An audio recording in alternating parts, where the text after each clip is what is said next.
Ple incendiari a Malgrat de Mar, tot i que finalment s'havia retirat de l'ordre del dia, la rehabilitació de la Torre de Can Sala ha estat el tema estrella de la sessió i ha fet que l'ambient fos més que tens. Tant l'alcaldessa com la regidora d'Urbanisme han explicat el perquè del canvi d'opinió de l'equip de govern.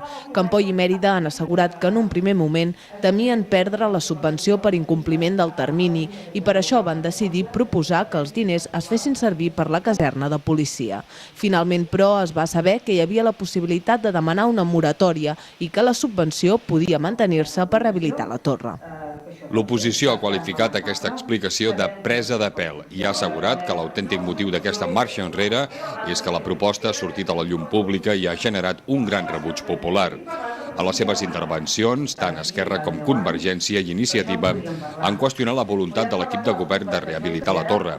La picabaralla dialèctica ha estat especialment dura entre l'alcaldessa i les portaveus d'Esquerra, Teresa Verdaguer, i de Convergència i Unió, Neus Serra, que han coincidit en assenyalar que PSC i PP han incomplert totes les seves promeses electorals pel que fa a la Torre de Can Sala.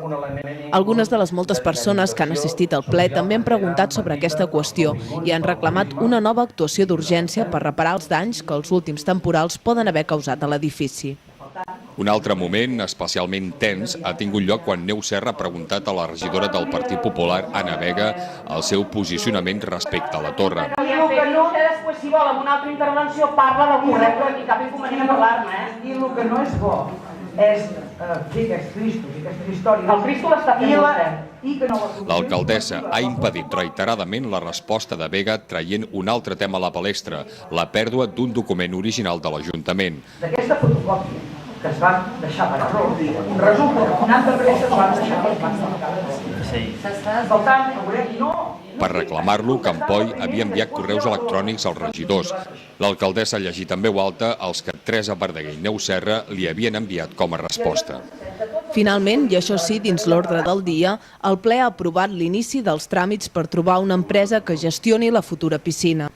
S'ha fet amb les abstencions de Convergència i Esquerra, que han criticat la pressa amb què s'ha portat el tema i han qüestionat alguns punts del plec de condicions pel concurs públic, com l'aportació econòmica que haurà de fer-hi l'Ajuntament o la durada de la concessió de 40 anys. Iniciativa hi ha votat en contra perquè voldria que la piscina fos gestionada directament per l'Ajuntament.